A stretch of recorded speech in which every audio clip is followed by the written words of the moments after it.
Hello दोस्तों, मैं आनंद आप सभी का स्वागत करता हूं। कैसे हैं आप लोग? उम्मीद करता हूं अच्छे होंगे और अच्छे से आप लोगों की पढ़ाई चल रही होगी। ठीक है, तो दोस्तों आज मैं जो है हिस्ट्री का मतलब एक महत्वपूर्ण टॉपिक लेके आए जिसमें हम लोगों को जो है सारे युद्धों को देखना है ना। मतलब कि प्राचीन भारत में, मध्यकालीन भारत में और आधुनिक भारत में जितने भी युद्ध हुए हैं सबों को मैंने जो है क्रम से इसमें व्यवस्थित किया है और किसके किसके बीच ये युद्ध हुआ है सबको मैंने अच्छे से बताया है।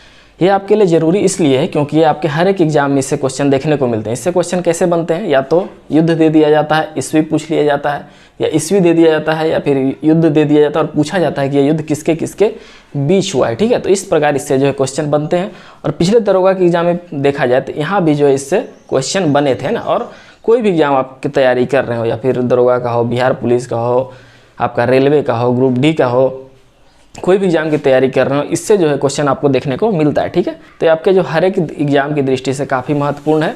और इसमें खास बात यह है कि आपको जो है इसमें अलग अलग जगह इसको अगर आपकी बुक में खोजना चाहें तो अलग अलग आपको जो ढूंढना पड़ेगा ना, यहाँ वहाँ कलेक्ट करना पड़ेगा। लेकिन मैंने जो है सबको एक साथ कलेक्ट करके दिया और ये मेरे नोट्स का ही पार्ट है। मैंने आपको बताया था कि मेरे नोट्स से क्वेश्चन कहाँ कहाँ से आए हैं, तो ये मेरे नोट्स का ही एक पार्ट है, समझ लीजिए कि इसको मैंने एक पेज में लिखा हुआ था, उससे ही मैं आपको जो है बोर्ड के माध्यम से बस बता रहा हूँ कि कौन कौन सा युद्ध कब कब हुआ है और आपके एग्जाम की दृष्टि से महत्वपूर्ण है। ठीक है, इसमें हम लोग जो है लगभग 40 महत्वपूर्ण युद्धों को देखेंगे और 40 अगर आप कवर कर लेते हैं तो मुझे नहीं लगता है कि इससे आगे कुछ बचेगा। ठीक है, तो चलिए हम लोग स्टार्ट करते हैं। पहले यहाँ से मैंने लिखा तो यहाँ था, लेकिन ये युद्ध एक छूट गया था, लेकिन ये प्राचीन भारत का और महत्वपूर्ण है। ठीक है, ये कई बार एग्जाम में आपको देखने को मिला होगा। 10 राग युद्ध है ना, मतलब कि 10 राजाओं का जो युद्ध हुआ था इसे कहा जाता है 10 राज्य युद्ध के नाम से जाना जाता है।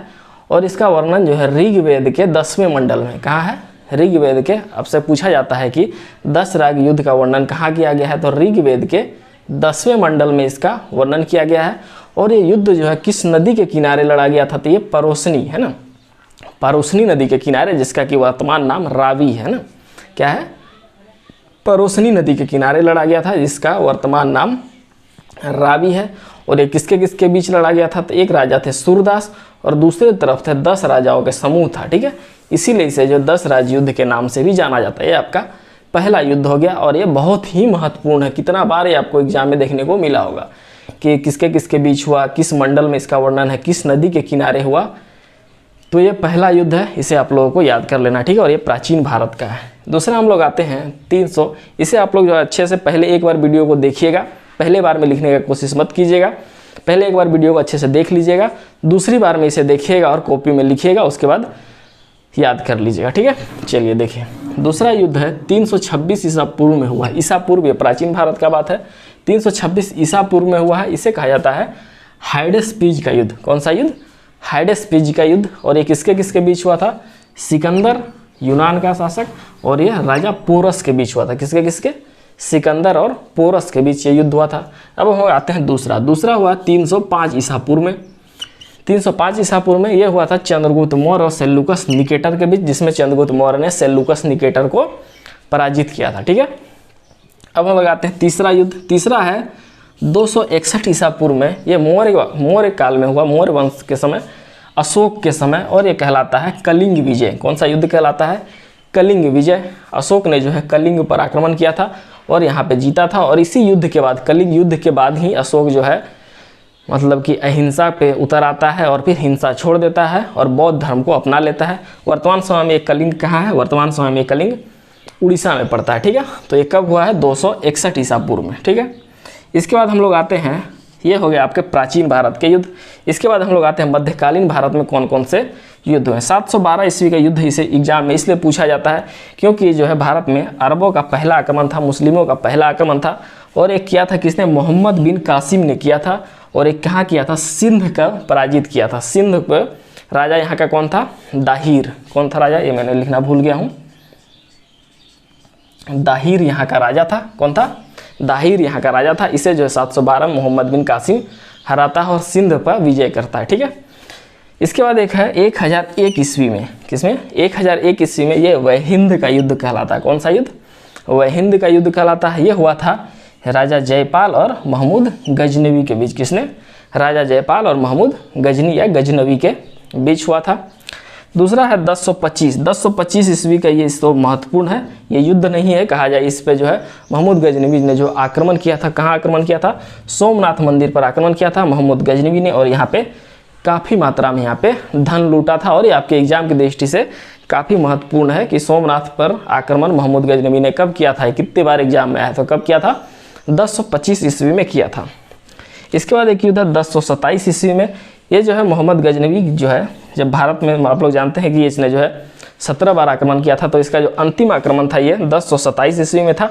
और ये आक्रमण इसने जो है जाटों के विरुद्ध किया था, किसके विरुद्ध किया था, जाटों के विरुद्ध किया था, ठीक है, ये इसका अंतिम आक्रमण था।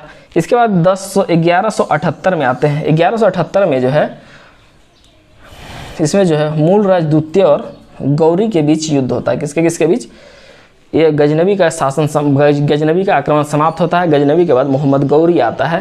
तो 1178 में महमूद गौरी जो है आक्रमण करता है मूल राज द्वितीय पर, और ये इसलिए महत्वपूर्ण है क्यों, क्योंकि ये जो है गौरी यहाँ पे हार जाता है, क्या होता है, गौरी की यहाँ पे पहली पराजय होती है, ठीक है, गौरी की यहाँ पे पहली पराजय होती है, ठीक है। इसके बाद हम लोग देखते हैं अब 1191 में होता है तराइन का प्रथम युद्ध, क्या होता है, 1191 में होता है तराइन का प्रथम युद्ध, और ये होता है मोहम्मद गौरी और पृथ्वीराज चौहान के बीच, किसके बीच, तराइन का प्रथम युद्ध मोहम्मद गौरी और पृथ्वीराज चौहान के बीच जाना होता है, जिसे पृथ्वीराज थर्ड के नाम से भी जाना जाता है। और इसमें जो है पृथ्वीराज चौहान विजयी रहता है, कौन विजयी रहता है, पृथ्वीराज चौहान विजयी रहता है। ये तराइन के युद्ध को जो याद रखना है, तराइन का युद्ध बहुत एग्जाम में रिपीट होता है, ठीक है। अब देखिए तराइन का द्वितीय युद्ध कब हुआ, एकदम आसान है, ये 1191 में हुआ, उसी के बाद जस्ट अगले ही वर्ष 1192 में तराइन का द्वितीय युद्ध हो गया, और ये हुआ भी दोनों के बीच ही, बस रिजल्ट में परिवर्तन हो गया,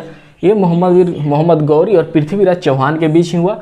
लेकिन इस बार हुआ क्या कि इस बार जो है मोहम्मद गौरी जीत जाता है। तराइन के प्रथम युद्ध में क्या होता है कि पृथ्वीराज चौहान जीतता है, जबकि तराइन के द्वितीय युद्ध में होता क्या है कि मोहम्मद गौरी युद्ध को जीत जाता है, ठीक है। अब हम लोग आते हैं उसी के 2 साल बाद 1194 में, 1194 में होता है चंदवार का युद्ध। देखिए आसान है, यहाँ पे 4 है, च से 4 होता है, च से ही चंदवार है ना, च से चंदवार ही है। तो 1194 में चंदवार का युद्ध होता है, ये भी मोहम्मद गौरी के बीच ही होता है, लेकिन ये मोहम्मद गौरी और जयचंद के बीच होता है, ठीक है। मोहम्मद गौरी के तीनों युद्ध को आपको याद रखना है, ये बहुत एग्जाम में रिपीट होते हैं, ठीक है। 1191 तराइन का प्रथम युद्ध, 1192 तराइन का द्वितीय युद्ध, 1194 तराइन का ये चंदवार का युद्ध, ये मोहम्मद गौरी और जयचंद के बीच हुआ था, और इसमें मोहम्मद गौरी जीत जाता है। कौन जीत जाता है इसमें, मोहम्मद गौरी इस युद्ध को जीत जाता है। इसके बाद हम लोग आते हैं 1221 में। 1221 में ये कोई युद्ध नहीं हुआ था, लेकिन ये एग्जाम में पूछा जाता है कि चंगेज खां का आक्रमण कब हुआ था। हालांकि चंगेज खां भारत में आक्रमण नहीं किया था, ये केवल आया था और बाहर से ही लौट गया था। इसमें ये पूछा जाता है कि चंगेज खां जब भारत के आक्रमण के लिए आया था, उस समय वहाँ का शासक कौन था। तो भारत में उस समय शासक था इल्तुतमिश। कौन था शासक, इल्तुतमिश। और डेट इसका याद रखना है 1221 में। 1221 में जब चंगेज खां आता है तो इस यहाँ भारत का शासक रहता है इल्तुतमिश। इल्तुतमिश किस वंश का शासक है, गुलाम वंश का शासक है ना। चलिए इसके बाद हम लोग आते हैं 1398। ये भी महत्वपूर्ण है। 1398 में होता है तैमूर लंग का आक्रमण। किसका होता है, तैमूर लंग का आक्रमण। तैमूर लंग भारत में आक्रमण करता है, और इस समय जो रहता है तुगलक वंश का शासक रहता है, और तुगलक वंश में जो राजा रहता है वो होता है नसीरुद्दीन मोहम्मद तुगलक। इसे एकदम याद रखना है। कौन रहता है 1398 में, 1398 तैमूर लंग का आक्रमण होता है, और इसमें शासक रहता है नसीरुद्दीन मोहम्मद तुगलक, ठीक है। चलिए इसके बाद हम लोग आते हैं पानीपत का युद्ध। पानीपत का युद्ध तो आप लोग भी जानते हैं कितना जरूरी है, कितनी बार एग्जाम में रिपीट हुआ है, इसका डेट पूछ लेता है, किसके किसके बीच हुआ ये पूछ लेता है ना। तो 1526 में हुआ पानीपत का, 1526 में हुआ पानीपत का प्रथम युद्ध। कब हुआ, 1526 में पानीपत का प्रथम युद्ध हुआ। ये हुआ था बाबर और इब्राहिम लोदी के बीच, ठीक है। किसके किसके बीच, बाबर और इब्राहिम लोदी के बीच। इसी युद्ध के बाद से भारत में मुगलों का शासन शुरू होता है ना, इसीलिए ये जो है बहुत इंपॉर्टेंट है ये, क्योंकि यहाँ से मुगल सत्ता प्रारंभ हो जाती है, इसीलिए बार बार एग्जाम में पूछा जाता है। इसी के जस्ट 1 साल बाद हो जाता है 1527 में खानवा का युद्ध हो जाता है। खानवा का युद्ध ये लगातार बाबर ही लड़ेगा सारा, और सारे में बाबर विजित होगा और भारत में जो अपनी सत्ता को मजबूत करेगा, मुगलों की सत्ता को। तो खानवा का युद्ध बाबर और राणा सांगा के बीच होता है। ये भी बहुत एग्जाम में पूछा जाता है कि खानवा का युद्ध किसके किसके बीच हुआ था। तो खानवा का युद्ध 1527 में बाबर और राणा सांगा के बीच हुआ था, ठीक है। अब आते हैं हम लोग 1528 में। 1528 का युद्ध भी महत्वपूर्ण है। ये होता है चंदेरी के राजा, कहाँ बीच, चंदेरी में ये युद्ध होता है। चंदेरी का शासक रहता है मेदिनी राय। कौन होता है, ये चंदेरी का युद्ध होता है। चंदेरी का जो शासक रहता है वो रहता है मेदिनी राय, और ये युद्ध भी बाबर के द्वारा ही लड़ा जाता है और बाबर इसमें भी विजयी रहता है। ठीक है, इसके बाद हम लोग देखते हैं 1529 में घाघरा का युद्ध। 1529 में घाघरा का युद्ध, ये भी बहुत एग्जाम में रिपीट होता है। 1529 में घाघरा का युद्ध, ये होता है बाबर और महमूद लोदी के बीच। कभी कभार इसमें क्या होता है, महमूद लोदी न दे करके अफगान ऑप्शन में दे देता है, तो इसे याद रखना है कि महमूद लोदी एक अफगान था और इसी के साथ युद्ध होता है, तो बाबर और महमूद लोदी या बाबर और अफगान के साथ इसे कहा जा सकता है। अब हम लोग देखते हैं 1531 में कलिंजर का युद्ध हुआ था। कौन सा युद्ध हुआ था, 1531 में कलिंजर का युद्ध हुआ था। ये हुमायूं और प्रताप रुद्रदेव के बीच हुआ था। किसके बीच, हुमायूं और प्रताप रुद्रदेव के बीच हुआ था। कलिंजर का युद्ध जो है 2 युद्ध हुआ था ना, एक 1531 में हुआ, इसे याद रखना, और एक 1545 में भी हुआ है। ठीक है, इसे हम लोग बाद में देखेंगे। ठीक है, चलिए 1532 में अब देखते हैं। 1532 में दौरिया या देवरिया का युद्ध कहा जाता है। यह जो है हुमायूं और महमूद लोदी के बीच हुआ था। किसके, हुमायूं और महमूद लोदी के बीच हुआ था। फिर 1539 में चौसा का युद्ध, एकदम स्टाइल से लगाना है। 1539 में चौसा का युद्ध हुआ था, ये बहुत एग्जाम में आता है। 1539 में चौसा का युद्ध ये हुमायूं और शेर शाह के बीच होता है, जिसमें शेर शाह जो हुमायूं को पराजित कर देता है। ठीक है, इसके बाद आता है 1540 में। 1540 में भी ये कन्नौज या बिलग्राम का युद्ध हुआ, इसे भी एकदम स्टार लगाना है। 1540 में कौन हुआ, कन्नौज या बिलग्राम का युद्ध। यह भी जो है हुमायूं और शेर शाह के बीच ही हुआ था, जिसमें शेर शाह पुनः हुमायूं को हरा देता है और यहाँ से हुमायूं को भारत छोड़ के भागना पड़ जाता है। ठीक है, इसके बाद जो है शेर शाह का शासन शुरू होता है। अब देखते हैं हम लोग 1545। 1545 में पुनः एक कलिंजर का युद्ध, एक कलिंजर 1531, दूसरा कलिंजर 1545 में हुआ। ये कलिंजर का युद्ध जो है शेर शाह की, इसमें जो है शेर शाह की मृत्यु हो जाती है। किसकी, कलिंजर के युद्ध में जो शेर शाह की यहीं पे मृत्यु हो जाती है ना। वो एक जो है अस्त्र चला रहा था, जिससे वो जो है जहाँ चला रहा था वहीं फट जाता है और जो है शेर शाह की मृत्यु हो जाती है। ठीक है, चलिए इसके बाद आते हैं हम लोग 1555। 1555 में एक है मच्छीवाड़ा का युद्ध। कौन सा, 1555 में मच्छीवाड़ा का युद्ध या हुमायूं और नसीब खां के बीच होता है। किसके बीच, 1555 में मच्छीवाड़ा का युद्ध हुमायूं और नसीब खां के बीच होता है। इसके बाद 1555 में ही होता है एक होता, इसे मच्छीवाड़ा को भी स्टार लगाना है, बहुत एग्जाम में आता है। 1555 में होता है सरहिंद का युद्ध। कौन सा युद्ध, 1555 में होता है सरहिंद का युद्ध। इसमें जो है पुनः शेर शाह भारत में वापसी करता है। हुमायूं जो है भागता कब है, ये बिलग्राम या कन्नौज का युद्ध में जो है शेर शाह से हारने के बाद हुमायूं जो है भारत छोड़ के चला जाता है, लेकिन पुनः 1555 में सरहिंद के युद्ध में जीत करके हुमायूं जो है पुनः भारत आ जाता है। ठीक है, इसके बाद हम लोग देखते हैं 1556। इसके बाद जो है 1556 का युद्ध होता है, जो बहुत ही VVI एकदम लगाना है। 1556 में पानीपत का द्वितीय युद्ध, पानीपत के प्रथम युद्ध को हम लोगों ने पढ़ लिया 1526 में। पानीपत का द्वितीय युद्ध 1556 में होता है। यह हुमायूं और अकबर के, हेमू और अकबर के बीच होता है। किसके, हेमू एक अफगानी शासक रहता है, हेमू और अकबर के बीच ये युद्ध होता है। ठीक है, चलिए इसके बाद होता है 1565। 1565 का भी, इन दोनों को एक साथ इसलिए याद रखना है क्योंकि जब ऑप्शन में 1556 1565 देता है तो बड़ा कन्फ्यूजन हो जाता है। ठीक है, बस देखिए यहाँ पे 1556 है और इसी को उल्टा कर देना है तो यहाँ 1565 हो जाएगा। ठीक है, तो 1565 में होता है तालीकोटा या बन्नी हट्टी का युद्ध। कौन होता है, तालीकोटा या बन्नी हट्टी का युद्ध होता है। इसमें जो है विजयनगर साम्राज्य का पतन होता है ना। कौन सा, विजयनगर साम्राज्य, हम लोग दक्षिण भारत के इतिहास में पढ़ेंगे तो वहाँ पे जो है विजयनगर साम्राज्य का इस युद्ध के बाद पतन हो जाता है। ठीक है, 1575 में होता है तुकरोई का युद्ध। कौन सा युद्ध, 1575 में होता है तुकरोई का युद्ध। ये जो है अकबर जो है बंगाल पर इस पर अधिकार कर लेता है। ये पूछा जाता है कि अकबर ने जो है बंगाल बिहार पर कब अधिकार किया था, तो 1575 ईस्वी में अकबर जो है बंगाल पर अधिकार कर लिया था। यहाँ का जो शासक था दाऊद खां, उसे जो है पराजित कर दिया था। ठीक है, 1576 एकदम स्टार लगाना है। 1576 का युद्ध होता है हल्दी घाटी का युद्ध। कौन, 1576 में होता है हल्दी घाटी का युद्ध, जिसमें अकबर जो है राणा प्रताप को हराता है। ये जो है अकबर और राणा प्रताप के बीच युद्ध होता है। ठीक है, एकदम इसे स्टार लगाना, ये बहुत पूछा जाता है एग्जाम, हल्दी घाटी का युद्ध कब हुआ था। उसके बाद होता है 1658 में। 1658 में जो है यह धर्मत का युद्ध होता है। कौन सा, 1658 में 2 युद्ध होता है, एक धर्मत का युद्ध होता है, दूसरा सामूगढ़ का युद्ध होता है। कौन कौन, 1658 में होता है धर्मत का युद्ध और दूसरा होता है सामूगढ़ का युद्ध।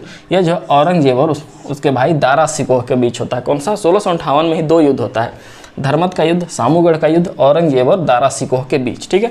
इसके बाद होता है 1659 में, 58 के जस्ट बाद 59 में होता है, इसे होता है देवरिया का युद्ध, जिसमें जो है दारा जो है मारा जाता है, औरंगजेब जो है जीत जाता है। इसके बाद औरंगजेब को गद्दी प्राप्त होती है, ठीक है। चलिए, इसके बाद आता है 1707 में। 1707 में औरंगजेब की मृत्यु होती है। उसके मृत्यु के साथ ही होता है खेड़ा का युद्ध। कौन सा युद्ध? खेड़ा का युद्ध होता है। यह साहू और ताराबाई के बीच होता है। किसके बीच? साहू और ताराबाई के बीच होता है। इसके बाद आना है 1717 में ही, ये मैं भूल गया था, नीचे लिख दिया हूँ। 1717 में ही होता है उत्तराधिकार युद्ध। औरंगजेब की मृत्यु होती है 1707 में। उसके बाद जो उसके बेटों के बीच उत्तराधिकार युद्ध हो जाता है। इसे जजाऊ का युद्ध कहा जाता है। कौन सा युद्ध? याद रखना, इसे जजाऊ का युद्ध। ये जो है बहादुर शाह प्रथम और आजम के बीच होता है। किसके बीच? बहादुर शाह प्रथम और आजम के बीच होता है, जिसमें आजम हार जाता है। उसके बाद बहादुर शाह गद्दी प्राप्त होता है और औरंगजेब की मृत्यु के बाद गद्दी किसे प्राप्त होती है? बहादुर शाह को ही प्राप्त होती है, ठीक है। जजाऊ का युद्ध याद रखना। इसके बाद होता है 1724 में शंकर खेड़ा का युद्ध। कौन सा? 1724 में होता है शंकर खेड़ा का युद्ध। इसी से मिलता जुलता एक और युद्ध है, देखिए इसे। 1728 में होता है पाल खेड़ा का युद्ध। कौन सा? 1728 में होता है पाल खेड़ा का युद्ध। ये जो होता है बाजीराव प्रथम और निजामुल मुल्क के बीच होता है। किसके बीच? 1728 में होता है पाल खेड़ा का युद्ध, बाजीराव प्रथम और निजामुल मुल्क के बीच होता है। इसके बाद होता है 1739 को लगाना है स्टार। 1739 में होता है करनाल का युद्ध। करनाल का युद्ध में क्या होता है कि नादिर शाह जो है भारत पर आक्रमण, दिल्ली पर आक्रमण करता है और यहाँ पर इस समय का शासक था मोहम्मद शाह, जिसे रंगीला बादशाह के भी नाम से जाना जाता है। कौन था? 1739 में करनाल का युद्ध, जिसमें नादिर शाह का भारत पर आक्रमण होता है और यहाँ का शासक रहता है मोहम्मद शाह, जिसे रंगीला के नाम से भी जाना जाता है। 1757 में होता है प्लासी का युद्ध, है ना। 1757 में क्या होता है? प्लासी का युद्ध होता है। इस समय जो अंग्रेज रहता है वो क्लाइव और भारत में नवाब रहता है वो सिराजुद्दौला, है ना। बंगाल का नवाब कौन रहता है? सिराजुद्दौला। और इसे लगाना है स्टार, क्योंकि आपके एग्जाम में कितनी बार पूछा गया, खास करके ये पूछता है कि प्लासी के युद्ध के समय अंग्रेज कौन था, तो क्लाइव, इसे याद रखना है, ठीक है। चलिए अब आते हैं 1759। 1759 में होता है, इसे भी स्टार लगाना है, वेदरा का युद्ध। 1759 में कौन सा युद्ध होता है? वेदरा का युद्ध, जिसमें अंग्रेजों ने जो है डचों को परास्त कर दिया ना। अंग्रेजों ने डचों को परास्त कर दिया और डचों की शक्ति यहाँ पे समाप्त हो गई, ठीक है। चलिए अब आते हैं हम लोग 1760। 1760 में होता है वांडीवास की लड़ाई। कौन सा? वांडीवास की लड़ाई। इसमें होता क्या है? अंग्रेजों ने जो है फ्रेंच मतलब कि फ्रांसीसियों को पराजित कर देते हैं और यहाँ पे फ्रांस शक्ति समाप्त हो जाती है ना। फ्रांसीसी शक्ति यहाँ पे समाप्त हो जाती है, इसे याद रखना है। 1759 में वेदरा का युद्ध, डचों को अंग्रेज हरा देते हैं। 1760 में वांडीवास की लड़ाई, फ्रांसीसियों को अंग्रेज हरा देते हैं। इस तरह जो है यहाँ पे दोनों जो यूरोपीय शक्ति थी उसे हरा देते हैं और अंग्रेज यहाँ पे अपना पूरी तरह से अधिकार जमा लेते हैं, ठीक है। अब देखिए 1761 में क्या होता है? 1761 में होता है पानीपत का थर्ड युद्ध, है ना। 1761 में क्या होता है? पानीपत का थर्ड युद्ध होता है। इसमें यह मराठा और अहमद शाह अब्दाली, एक अफगान था, है ना। कौन था? मराठा और अहमद शाह अब्दाली के बीच ये युद्ध होता है, ठीक है। इसे भी हम लोग को याद रखना है। अब होता है 1764, ये भी बहुत महत्वपूर्ण है। 1764 में होता है बक्सर का युद्ध। कौन सा होता है? 1764 में बक्सर का युद्ध होता है। इस समय जो अंग्रेज रहता है वो रहता है हेक्टर मुनरो। कौन रहता है? Hector Munro. और भारत में किसका शासन रहता है? शाह आलम द्वितीय का, है ना। किसका? शाह आलम द्वितीय का। इसे भी हम लोग को स्टार बना के याद रखना है, ठीक है। ठीक है, तो चलिए दोस्तों, ये था टोटल युद्ध, है ना। इतना अगर आप कवर कर लेते हैं, वीडियो को 1-2 बार देख लीजिएगा, तो आप कोई भी एग्जाम दे रहे हो इससे बाहर अगर युद्ध से कोई भी क्वेश्चन आता है तो इससे बाहर नहीं जाएगा। और पिछले दरोगा के एग्जाम में भी इससे 2 युद्धों का देखने को मिला है ना। अगर आप इतना को कवर कर लेते हैं तो आपके जो कोई भी एग्जाम दे रहे हो इससे क्वेश्चन बाहर नहीं आएगा, ठीक है। चलिए अगले वीडियो में मिलते हैं किसी अन्य टॉपिक के साथ। धन्यवाद।